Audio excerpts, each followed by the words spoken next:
Hey guys, welcome to your video for tonight. Tonight we're going to talk about section 7-6, which is adding and subtracting polynomials. So in section 7-5 we learned what a polynomial was, something that had more than 3 terms. And today we are going to learn how to add and subtract polynomials together, remembering that we must write everything in standard form, that is biggest exponent to smallest exponent. So we're going to want to remember that.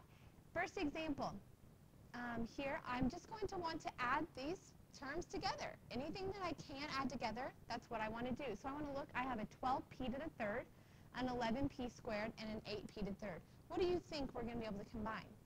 Exactly, I'm going to be able to combine the p to the thirds. Keep in mind we're adding here. We are no longer multiplying like we were at the beginning of the chapter.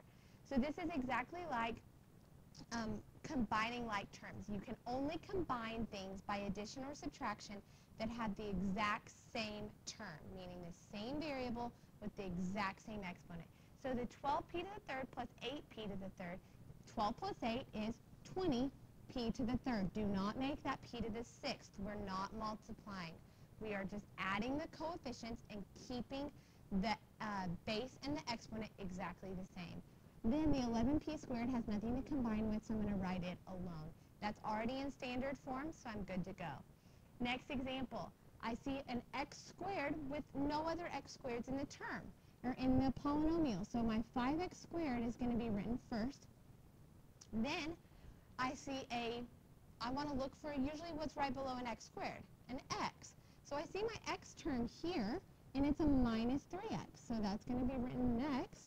Then my last, after your linear term, is your constant term, this negative 6 and this plus 8. Those two things get combined.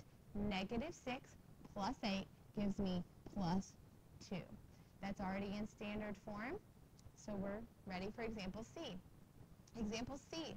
I'm going to start here with my first term that I see, which is a t squared. I'm going to look for any other t squareds in this problem. If I keep looking, I see a negative 4t squared. Well, 1t squared minus 4t squared gives me a negative 3. Remember to keep the t squared. Do not combine that for t to the fourth. Then I'm going to look at my next term, which has an s squared in it. So I must find another s squared if I'm going to combine it. Here it is. I have a negative 1s squared, that is. So 2s squared minus 1s squared gives me a plus 1s squared. Or you don't need to even write the 1 if you want. You can just write negative 3t squared plus s squared. All right, let's try 2 more. Pause the video. You guys try this one, and then we'll see how you do. Okay, so here we should have combined this 6x squared with, I'm going to just keep this 6x squared here. Hopefully you kept this term the same. And then I wanted to combine like terms in this second set of parentheses first. Okay, so what I can do here is I can combine this 3x squared with this negative 8x squared, and that gives me a negative 5x squared.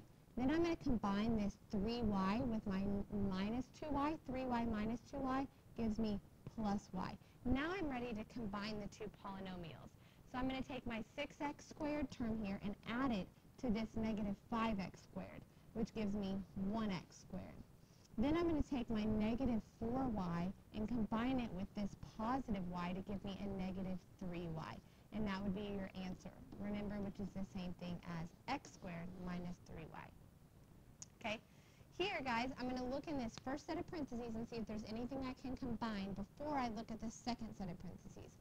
I look at my a to the third term. I don't see any other a to the thirds in this first set of parentheses, my first polynomial. So I'm going to write it alone. Then my 3a squared is going to combine with the 12a squared to give me 15a squared. Then I'm going to write my minus 6a last because it doesn't have anything to combine with. I'm going to take that entire polynomial and add it to this binomial here, 7a to the third minus 10a. So remember, we're looking for like terms. I see a 5a to the third here plus a 7. Those together are going to give me a 12a to the third. Then I have an a squared term here, but I have no a squared in my other, in my binomial over there, So nothing to combine it with, no problem. It just gets written next. Then I'm going to combine my negative 6a with this negative 10a to give me negative 16a. It's written in standard form, biggest exponent going down to smallest.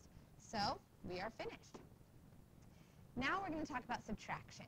Subtraction is a little different here because this subtraction, we're subtracting the entire polynomial. This subtraction sign applies to everything that follows it because I have parentheses. So you're distributing the negative into each term in that trinomial, x squared plus x plus 1.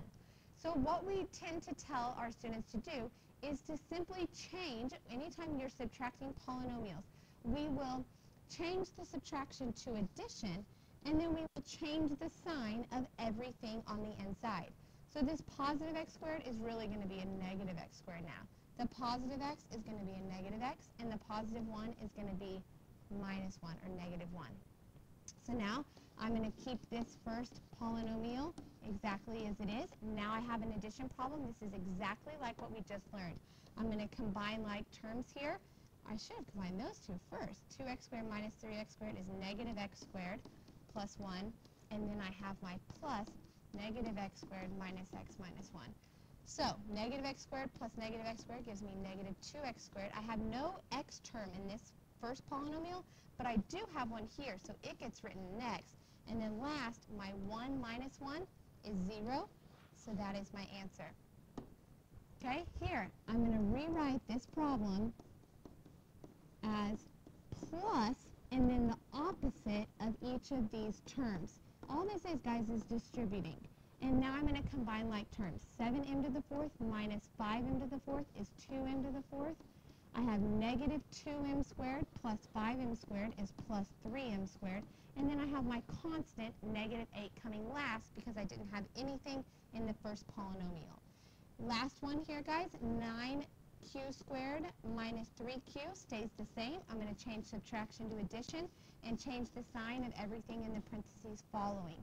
Now I'm going to add these together, combining like terms. 9q squared minus q squared is 8q squared. Next, I would want to look for a q term. Well, there it is, minus 3q. And then last, I have my constant. Combine what you can combine. That's what you want to remember. Leave alone what you don't want to combine. All right, see you guys.